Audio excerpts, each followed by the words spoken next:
మంచిది. అందరు కూర్చున్నాము. దేవుని మహాకృపను బట్టి, దయను బట్టి ఇంతవరకు ప్రభువారు మనకి ఎంతగానో తోడుండి సహాయం చేశారు. అలాగే గడిచిన 10 నెలలు ప్రభువారు సజీవమైన రెక్కల సాగిన మనందరినీ దాసి భద్రపరిచి ఎంతగానో కాసి కాపాడి క్షేమంగా ఉంచారు. మన పరిపాటల్లోనేమి, ఆరోగ్యంలోనేమి, మన ప్రయాణాల్లోనేమి సమస్యానికి తన కాపుదాలిచ్చి క్షేమంగా ఉంచారు. ప్రభుకు మనం ఏమిచ్చిన తీర్చలేము. అలాగే మళ్ళా 11వ నెలలో మళ్ళా మనల్ని అందరినీ ప్రభువారు ప్రవేశపెట్టారు. ఈరోజు 1వ తారీఖు వాగ్దానం కొడుకుగా, రెండోది నెలలో మొదటి వారము కాబట్టి ఉపవాస ప్రార్థనగా, 2 భావాలుగా మనము దేవుని స్తుతించటానికి, గణపరచటానికి, మన ఆత్మీయ స్థితిని సరిచేసుకోవటానికి, దేవుడు ఇచ్చిన కొన్ని మేలులు మన జీవితాల్లో పొందుకోవటానికి, ఇచ్చిన మేలులు అనుభవించడానికి, ఇచ్చిన మేలులు కరుకులుగా ఉండటానికి తగిన శ్రేష్టమైన కృప ప్రభు మనకు అనుగ్రహించారు. ఎందుకంటే ఆయన మన తండ్రి, మనము ఆయన బిడ్డలం. మనం ఎవరము? ఆయన మన తండ్రి, మనము ఆయన బిడ్డలము. ఆయన చేసిన ప్రతి వాగ్దానానికి వారసులు మనం. ఆయన ఇచ్చిన ప్రతి వాగ్దానానికి మనము వారసులము, వాగ్దానానికి పొందుకోగలిగిన అనుకూలమై ఉన్నాం. అలాంటి కృప ప్రభు మనకు అనుగ్రహించారు కాబట్టి మనం ఎంతో సంతోషం కలవారమై ఉన్నాం. ఈ సమయంలో పరిశుద్ధమైన గ్రంథంలో ఒక మాట మన శోధన చూడండి. కీర్తనల గ్రంథము 23వ సంకీర్తన తీసుకోండి అందరూ. కీర్తనల గ్రంథము 23వ సంకీర్తన 6వ వచనంలో ఒక మాట చదువుకుందాం. అందరూ తీసుకోండి. శ్రేష్టమైన మాట మనం తీసుకున్నాము. నేను బ్రతుకు దినములన్నీ కృపాక్షేమములే నా ఎంట వచ్చును. చిరకాలము యెహోవా మందిరములో నేను నివాసమును చేసేదను. చూడండి, అక్కడ మనం చూసినప్పుడు ఒక విశ్వాసంతో కూడిన మాట మాట్లాడాడు. ఆయన మాట్లాడింది ఎవరు? భక్తుడైన దావీదు గారు. ఒక విశ్వాస సంబంధమైన మాట ఆయన అక్కడ మాట్లాడాడు. నేను బ్రతుకు దినములన్నీ కృపాక్షేమములే నా ఎంట వచ్చును అన్నాడు. నేను బ్రతుకు దినములని ఆయన బ్రతుకు దినాల్లో ఉన్నాయి, కష్టాలు ఉన్నాయి, చాలా కష్టాలు అనుభవించాడు ఆయన, శ్రమలు అనుభవించాడు ఆయన. కానీ వచ్చిన కష్టాలను కానీ వచ్చిన శ్రమల్ని గుర్తు చేసుకోలేదు ఆయన. ఆయన వచ్చిన కష్టాలను దేనిని గుర్తు చేసుకోకుండా, ఆ వచ్చిన శ్రమలని తలించుకోకుండా ఆయన ఎవరి వైపు చూసి? దేవుని వైపు చూసి మాట్లాడుతూ ఏమనంటే, నా బ్రతుకు దినములన్నిట్లో, నా బ్రతుకు దినములన్నిట్లో ఆయన కృప, అన్నిటికంటే కృప శ్రేష్టమైంది. అన్నిటికంటే కృప శ్రేష్టమైంది. అందుకే ఆయన అంటున్నాడు, ఆయన కృప నాకు, నా బ్రతికిన దినములన్నింటిలో ఆయన కృప నాకు తోడైంది. చక్కని మాట. అంతేకాక యెహోవా మందిరములో నేను చిరకాలమును వాసం చేస్తున్నాను. మన బ్రతికి దినాలంతట్లో దేవుడు మనకి సమృద్ధమైన మేలును సమకూర్చి ఉన్నాడు. ఆయన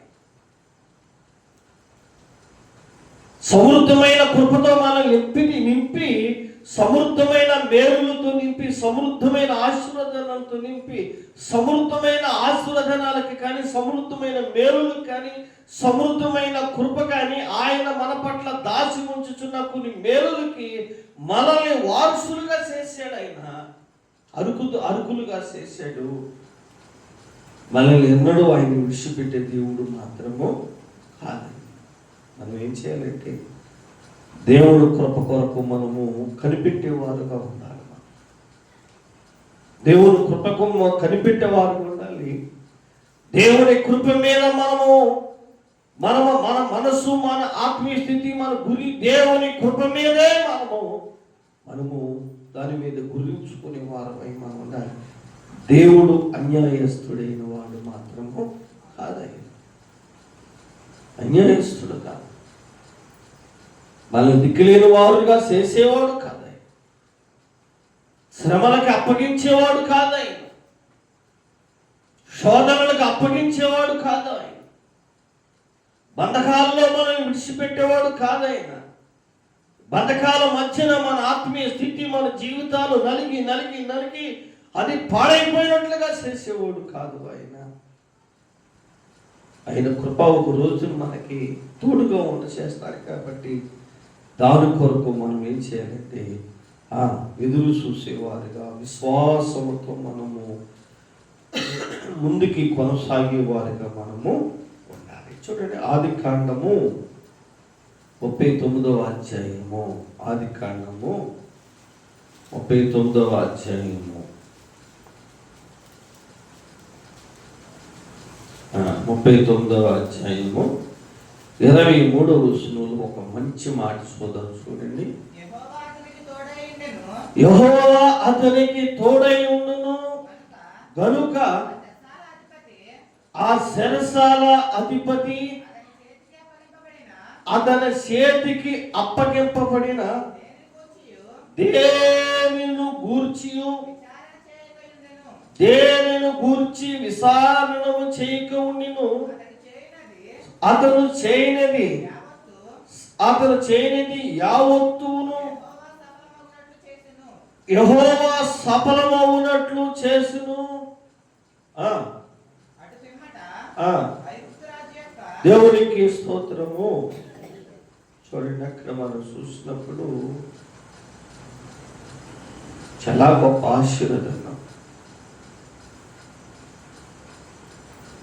యెహోవా అతనికి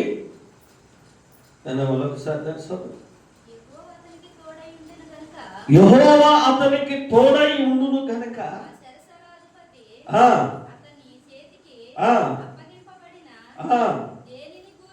దేనిని గూర్చి విచారణమును చేయక ఉండును. దేవునికి స్తోత్రము. ఎవరికి తోడై ఉన్నారని ఏమన్నా? యేషేపుకి దేవుడు తోడై ఉన్నాడు. యేషేపు ఎక్కడున్నాడు? చెరసాల్లో యేషేపు ఉన్నాడు. యేషేపు చెరసాల్లో ఉన్నాడు. ఎందుకు ఉన్నాడు యేషేపు చెరసాల్లో? అతనికి వచ్చిన కష్టాలను బట్టి, అతనికి వచ్చిన ఒక శ్రమలను పెట్టి ఒక విషయాన్ని గుర్తు చేసుకుంటే, దేవుడు తనకిచ్చిన దర్శనాలు పెట్టి కానీ,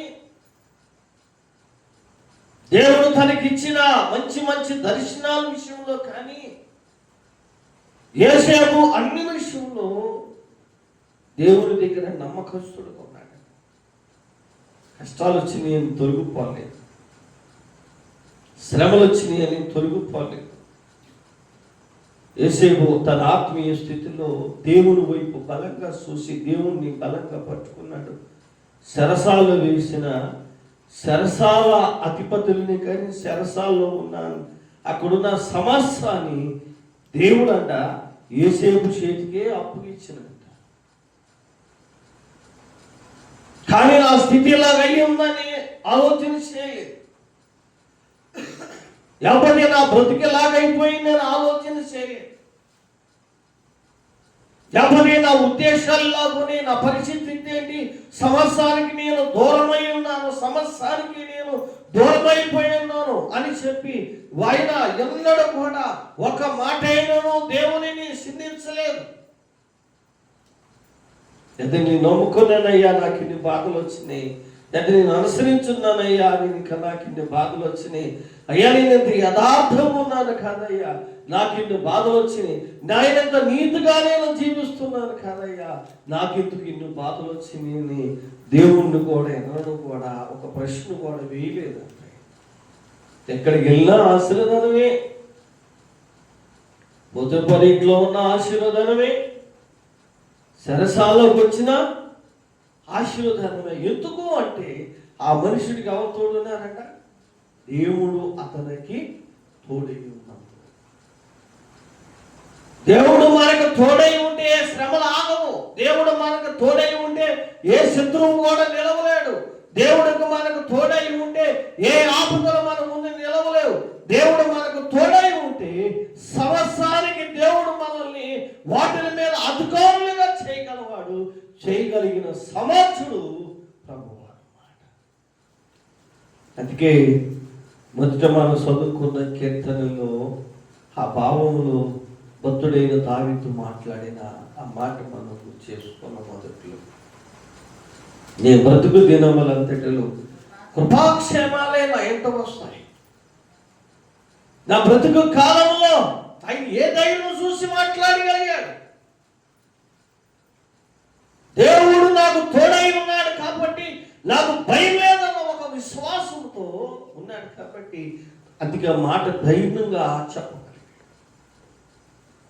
యోసేపు కూడా ఆ శరసాల్లో ఉన్నప్పుడు అక్కడ ఉన్న సమస్తం ఆయన చేతులకు అప్పగించాడంటే యెహోవా అతనికి తోడై ఉన్నాడు కాబట్టి సమస్యను అతని చేతులకు అప్పగించాడు. అదే కానీ యోసేపు కూడా నేను శరసాల్లో నన్ను దేవుడు వేసాడన్న మాట ఆయన అనలేదు. వస్తాయి, కష్టాలు వస్తాయి, వెళ్ళిపోతాయి, శ్రమలు వస్తాయి, వెళ్ళిపోతాయి, శోధనలు వస్తాయి, వెళ్ళిపోతాయి, నిందలు వస్తాయి, వెళ్ళిపోతాయి, అవమానాలు ఎదురవుతాయి, ఎదురు వెళ్ళిపోతాయి. కానీ ఏది కూడా మనతో కూడా నిలవలేవు. ఎందుకంటే నిలవటానికి వాటికి ధైర్యం ఉండదు. ఎందుకంటే మన ప్రభువు మనకు తోడై ఉండగా వేడి కూడా మనకి వాటికి అవి మన ఎదురు కూడా నిలబడలేవు, నిలబడలేవు కూడా. దేవుడి స్తోత్రము. ఈ విశ్వాసం గట్టుదై ఉండాలి. ఈ విశ్వాసం ఎలాగ ఉండాలి అమ్మా? మన విశ్వాసం ఎలాగ ఉండాలి? గట్టుదై ఉండాలి. విశ్వాసం గట్టుదై ఉండాలి. నీ శ్వాసం గట్టిదై ఉండి నువ్వు వేసుకున్న పునాది గట్టి పునాది అయితే ఎన్ని వచ్చినా పైన వెళ్ళిపోతాయి, కానీ నీ పునాది కదపలేవు, నీ శ్వాసని కదపలేవు. కదుపుదానికి దేనికి ధైర్యం సాగు, దేనికి కదపడానికి దేనికి దమ్ము సాగు. ఎందుకంటే నీ పునాది బలమైంది. దేవుని స్తోత్రాలు. మన ప్రభువారు సర్వం చేయగలిగిన శక్తిమంతుడైన దేవుడు. అలాగే కీర్తనల గ్రంథం చూడండి, అక్కడే 27వ సంకీర్తన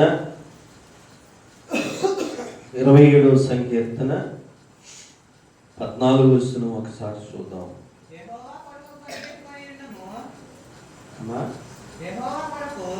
యెహోవా కొరకు కనిపెట్టుకొని ఉండము, ధైర్యము తెచ్చుకొని నీ హృదయము నిబ్బరముగా ఉంచుకొని ఉండుము. ఎవరి కోసం కనిపెట్టుకోవాలా? దేవుడు కొరకే మనం కనిపెట్టుకోవాలి. యెహోవా కొరకు నువ్వు కనిపెట్టుకొని నీ హృదయం ఎలా ఉండాలంట? నిబ్బరముగా ఉండాలి, ధైర్యంగా ఉండాలి. నువ్వు ఆయన మీద నువ్వు కనిపెట్టుకొని ఉంటే నీ కార్యాలు ఆయన సఫలం చేస్తాడు. నువ్వు ఆయన మీద ఆనుకొని ఉంటే ఆయన నిన్ను అనుసరించుంటాడు ఆయన. అంతేకాని నీ ఆలోచనలు ఒక రకంగా వెళ్ళి, నీ తలంపులు ఒక రకంగా వెళ్ళి, నీ ఉద్దేశాలు ఒక రకంగా వెళ్ళి, నేను ఆనుకున్నానులే నువ్వు నీ మనసులో నువ్వు అనుకుంటే నీ కార్యం సఫలం అవుతావు. నీ హృదయం ఎట్టు తొట్టెళ్ళకూడదంట. నీ హృదయం తొట్టెళ్ళకూడదు. నీ హృదయము ఎక్కడ కూడా తొట్టిండకూడదు. నీ హృదయం ఎలా ఉండాలంట? దేవుణ్ణి అనుసరించి ఉండాలంట మన హృదయం. మన హృదయం ఎలా ఉండాలి? నిబ్బరము కలిగి ఉండాలంట మన హృదయం. మన హృదయం ఎలా ఉండాలి? దేవుని మీదే ఆనుకొని దేవుని అనుసరించి మన హృదయాన్ని ఉండినప్పుడు అప్పుడు మన జీవితంలో ఆయన కార్యం చేయటము ప్రారంభిస్తాడు. హృదయంతో తెలియకూడదు, మనసును ఇప్పుడు కూడా పాడు చేసుకోకూడదు, ధైర్యాన్ని ఇప్పుడు విడిచిపెట్టుకోకూడదు, ఔదార్యానికి మనం ఇప్పుడు కూడా మన హృదయంలో పిరికితనానికి, మన హృదయంలో పిరికాత్మను మన హృదయంలో ఎక్కడ కూడా అప్పగించకాకుండా చాలా జాగ్రత్తగా మన హృదయాన్ని మనము దేవుని విషయంలో జాగ్రత్తగా కలిగి మనలో ఉండాలి. దేవునికి స్తోత్రము. దానియేలు గ్రంథం 3వ అధ్యాయము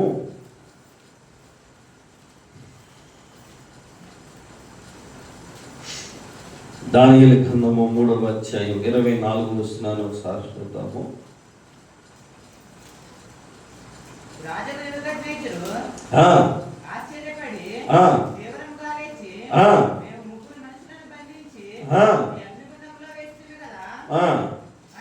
అని అతని మనుషులను అడుగును. వారు రాజా నిజమే రాజుతో ప్రత్యుత్తరం ఇచ్చిరి. అందుకు రాజు, నేను 4 మనుషులను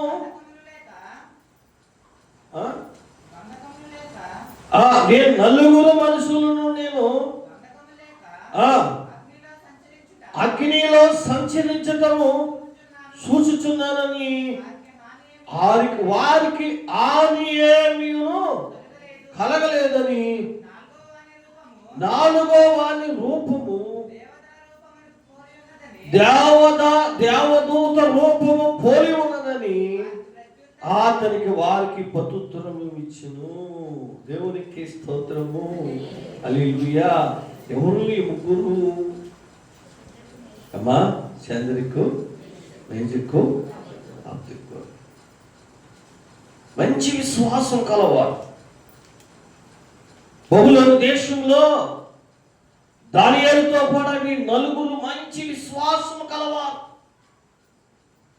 మంచి ప్రార్థనా పరులు. వీళ్ళు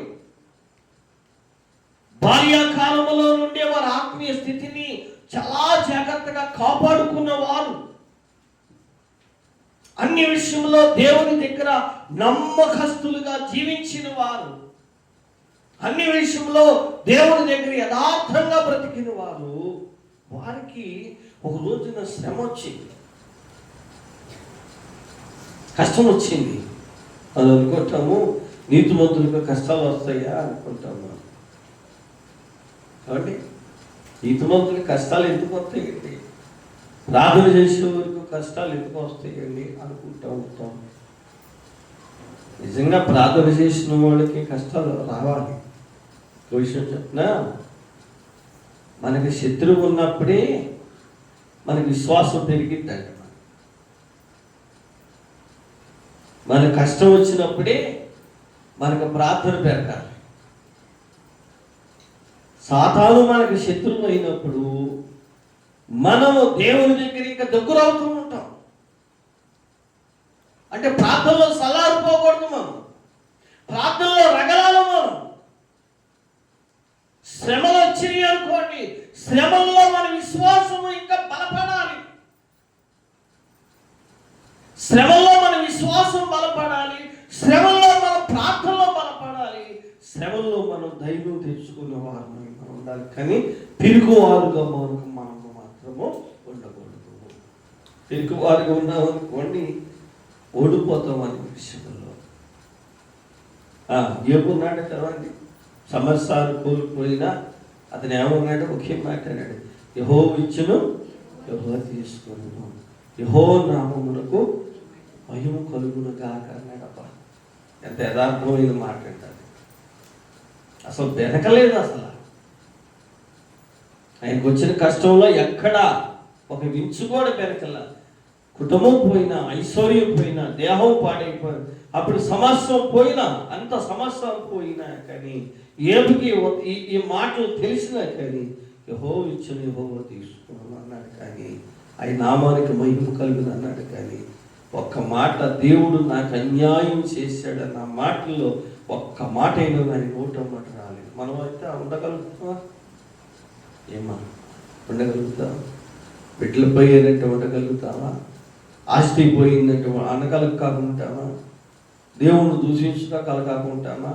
దేవుని విమర్శన చేయకాకుండా ఉంటామా? దేవుని నామాన్ని అవమానపరచకాకుండా ఉంటామా? దేవుని మన నోటుతో దూషించుకుంటామా? కానీ దూషించలేదు కాబట్టి పోగొట్టుకున్న దానికంటే రెట్టింపించాడు. దేవుడి స్తోత్రము. పోగొట్టుకున్న దానికంట రెట్టింపించాడు. తన నోటమ్మట ఏ కపటం రానివల్ల, తన నోటమ్మట దేవుడు అన్యాయం చేశాడన్న మాట రాలేదు కాబట్టి రెట్టింపించాడు. దేవుడు కూడా మనకి ఎవడు రెట్టింపు? తప్పు దేవుడిది కాదు, దేవుడిదే మందా. మనమే గోడు సాగు తొట్టిగిపోతుంటాం. వీళ్ళు ముగ్గురు చాలా యథార్థ పరులు, మంచి ప్రార్థనా పరులు. రాజు అడిగిన మాటకి, రాజు ఇచ్చిన ప్రత్యుత్తరానికి వీరు తిరిగి ఒక ప్రత్యుత్తరం ఇచ్చారు. రాజా, మేము జీవము కలిగిన దేవుణ్ణి ఆరాధిస్తున్నామయ్యా, ఆ పని మేము చేయకూడదయ్యా. బాయ్, నువ్వు చేయకపోతే అగ్నిగుణం వేసేస్తాం, కాలిపోతుంది అన్నారు. అగ్నిగుణం వేసేయండి అయ్యా, చనిపోవటానికి అది ఇష్టమే, కానీ రాజ్యం మాత్రమే పడవయ్యా. ఆ అగ్నిగుండంలో నుండి రక్షించగలిగిన సమాధ్యుడయ్యా మా దేవుడు అన్నారు. ఆ దైనాన్ని ముందు రాజుకి ఆక్రమణ అంటే కోపం వచ్చేసింది. తీసుకెళ్ళారు, అగ్నిగుండం వేసారు. రాజుకి అనుమానం వచ్చింది. వారు ఏ ధైర్యం చేత ఈ మాట అనగలరు? వారు ఏ ధైర్యం చేత ఈ మాట అనగలిగారు? వారు ఏ ధైర్యం చేత ఈ మాట చెప్పగలిగారు? నిజంగా వాళ్ళ దేవుడు ఆ అగ్నిగుణంలో నుండి వాళ్ళు రక్షించగలుగుతున్నాడా అని రాజు అంటే సూతానికి వెళ్ళాడంట. సూతానికి వెళ్తే దాంట్లో ఎవరున్నారంట? ఎవరున్నారు? 4వ వ్యక్తి కనపడుతున్నాడంట. వాడు వచ్చిన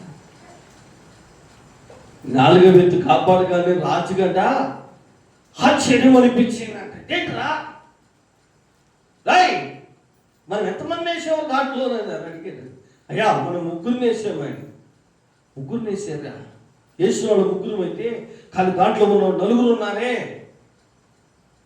దాంట్లో 4 ఉన్నారు, 4 సంచరిస్తున్నారు.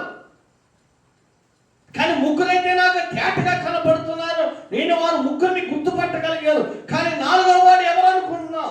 దేవుని రూపం వలె, దేవదూత స్వరూపముతో తలతలాడుస్తున్నాడు 4వ వ్యక్తి. కానీ వాళ్ళు ఏ హాని కూడా వాళ్ళకి జరగలేదు. వారు బతుకున్న వారి వలె అగ్నిలో సంచరించుస్తున్నారు చెప్పగానే వాళ్ళు బయటికి తీసుకురమ్మన్నారు. బయటకు వచ్చారు. చూసినప్పటికీ వారి శరీరం అది కూడా ఏమీ ఆలు కాలేదండి. దేవుడి స్తోత్రము. వారి శరీరానికి ఆలు కాలేదు, వారి వస్త్రాలకి ఆలు కాలేదు. వారు ఎలా ఉన్నారంటే పరిశుద్ధముగా ఉన్నారట. రాజు ఆశ్చర్యమైపోయాడండి. అబ్బా, వీళ్ళు అన్నట్లు వేడుపు కలిగిన అగ్ని గుణములోను వీళ్ళ రక్షించగలిగిన దేవుడు సమాధ్యుడు, వీళ్ళ దేవుడు సమాధ్యుడు అని చెప్పి రాజుకి బతుకుపోయింది. అంతేకాక వారిని తీసుకెళ్ళి అక్కడి ఉన్నతమైన స్థానంలోను వారిని దేవుడు పెట్టాడు. ఇంకోటి, వారును బట్టి రాజు శాసనాలే మార్చబడ్డాయి. వారి విశ్వాసమును బట్టి రాజు శాసనాలే మార్చబడ్డాయి. వారి విశ్వాసమును బట్టి బబులోను దేశమే మార్చబడింది. దేవునికి స్తోత్రము. అలాంటి విశ్వాసం కలవారమై మనం ఉండాలి. చూడండి, కీర్తనల గ్రంథము 34వ అధ్యాయం 7వ వచనం. కీర్తనల గ్రంథం 34వ అధ్యాయం 7వ వచనం. యెహోవా యందు భయభక్తుల గలవారు చుట్టూ ఆయన దూత కావలి ఉండి వారిని రక్షించును. దేవునికి స్తోత్రము. నీతిమంతులు పశ్చిమల దేవుని దూతల కావలిగా ఉంటారు. నీతిమంతుల్ని ఏ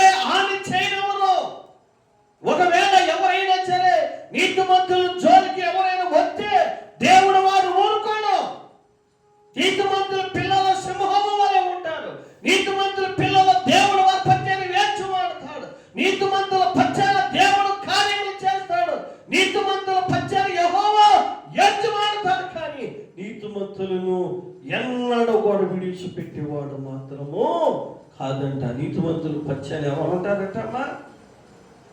ఎవరుంటారు? నీతిమంతులు పచ్చని ఎవరుంటారు? ఆయన దూతలు కావులుగా పెడతారండి. ఇప్పుడు వీళ్ళు ముగ్గురు పచ్చని ఎవరు కావులుగా ఉన్నారు? ఆయన దూతలు కావులుగా ఉన్నారు. ఎక్కడ కావులుగా ఉన్నారు? అగ్నిలోనూ కావులుగా ఉన్నారు. అగ్నిలో వాళ్ళని సంచరించారు. అగ్నిలో వారికి ఏ అపాయం రాకాకుండా, అగ్నిలో వారికి ఏ శోధన రాకాకుండా, అగ్నిలో ఏ సమస్య రాకాకుండా, అగ్నిలో వారికి ఏ ఆనకానే కాకుండా అగ్నిలో నుండి వారిని దేవుడు వారిని రక్షించాడు అన్నమాట. వారిని అగ్నిలో నుండి దేవుడు రక్షించిన వాడు నిన్ను నన్ను రక్షించడా? నీకు వచ్చిన శ్రమల్లో దేవుడు నీకు తోడుండడా? నీకు వచ్చిన కష్టాల్లో దేవుడు నీకు తోడుండడా? నీకు వచ్చిన ఆపదలో ఆయన తోడు నీకు దేవుడు తోడై ఉండడా? కానీ మన విశ్వాసము గట్టిదై ఉండాలి. గట్టిదై ఉండాలి. ఈ విశ్వాసం ప్రాణాలు పోయినా విశ్వాసము విడిచిపెట్టుకోలేదు. ప్రాణం పోయిన విశ్వాసాన్ని విడిచిపెట్టుకోలేదు. ప్రాణం పోయిన దేవుని విడిచిపెట్టలేదు. ప్రాణం పోయిన రాజీ పడలేదు. ప్రాణం పోయినా కానీ ఎక్కడ కూడా వాళ్ళు సందేహించవాలి కాకుండా సవాల్ చేశారు. నా దేవుడు రక్షించగలవాడు అన్నారు. 4 వ్యక్తులు రక్షించగలిగాడు. దేవుడు రక్షించగలిగాడు. దేవుని స్తోత్రాలు. ధైర్యము, భయపడకు. కష్టాలు వచ్చినాయని ఆటల వైపు చూడకు. శ్రమ వచ్చినాయని ఆటల వైపు చూడకు. శోధన ఎదురైందని ఆటల వైపు చూడమాకు. మన విశ్వాసాన్ని బలంగా మనం కట్టుకోవాలా. నీ ఎదరున్నా, నీ వాక్యంలో ఉన్న భక్తులు గుర్తు చేసుకోవాలి. విశ్వాసముతో విశ్వాసముతో దానియేలు సింహాల బోన్లోకి వెళ్ళి సింహాల బోన్లే జయించాడు. గుర్తు చేసుకోవాలా. యోసేపు శరసాల్లోకి వెళ్ళి శరసాలనే జయించాడు. యోసేపు గుర్తు చేసుకోవాలి. దాంట్లో దేవుడు తోడున్నారు. చంద్రకి మీద అర్థకోలేని వాడు బొబ్రాని దేశంలో అగ్నిగుణంలో వాడిపడి అగ్నిగుణాన్ని జయించారు. అది గుర్తు చేసుకోవాలా. మహాశ్రమంలో శ్రమంలో ఉన్న దేహమంతా కూడా పాడైపోయినా ఆ మహాశ్రమంలో నుండి ప్రభువారు అతన్ని కాపాడారు. ఆ శ్రమను మనం గుర్తు చేసుకోవాలి. ఆ శోధన మనం గుర్తు చేసుకోవాలి. తిరుగుబాటులాగా మనం ఎన్నడకూడదు. కాబట్టి దేవుడు గొప్ప విజయాన్ని, గొప్ప ఆశీర్వాదకారణాన్ని ప్రభు మనకి ఇవ్వగలుగుతాడు. ఇవ్వగలిగిన దేవుడు మాత్రం. దేవుడికి స్తోత్రములు. భయపడకూడదు. భయపడ్డామా పిరుగువారు అవుతాం. భయపడ్డామా కార్యాలు చూడలేము. భయపడ్డామా దేవుని మేలు చూడలేము. భయపడ్డామా దేవుని కార్యాలు మన జీవితంలో చూడలేము. విశ్వాసంతో మనం ముందుకు కొనసాగితే దేవుడు నీతో కూడా కొనసాగుతాడు. దేవుడు స్తోత్రము. విశ్వాసంతో కొనసాగితే దేవుడు ఆయన ప్రభు నీతో కూడా విశ్వాసంతో ఆయన కూడా కొనసాగుతాడు. నువ్వు అవునమ్మకంతో కొనసాగేవు అనుకో, అవునమ్మకము లాగే ఉండిపోతుంది. దేవుడి స్తోత్రము. అవునమ్మకం నీ జీవితంలో, మన జీవితాల్లో ఎప్పుడు ఉండకూడదు. అలాంటి విషయాలు మన జీవితంలో ఉండకూడదు. మరి ఎప్పుడు కూడా బలమైన కార్యాలు చూడగలిగిన శక్తిమంతుడు, బలమైన కార్యాలు చూడగలిగిన సర్వశక్తిమంతుడైన దేవుడు ఉన్నాడు మన పచ్చే. అందుకే కీర్తనల గ్రంథంలో మొదటగా దావీదు భక్తుడు మాట్లాడిన మాట, నా బ్రతుకు దినములంతయు కృపాక్షేమములే నా ఇంట వచ్చింది. నా బ్రతుకు దినాలంతా కృపాక్షేమాలే. నా బ్రతుకు దినాలంతా క్షేమమే. నా బ్రతుకు దినములంతా ఆశీర్వాదమే. నా బ్రతుకు దినాలంతా క్షేమమే. నేను నిత్యము చిరకాలము యెహోవా మందిరములో నేను నాటపడిన వాడునై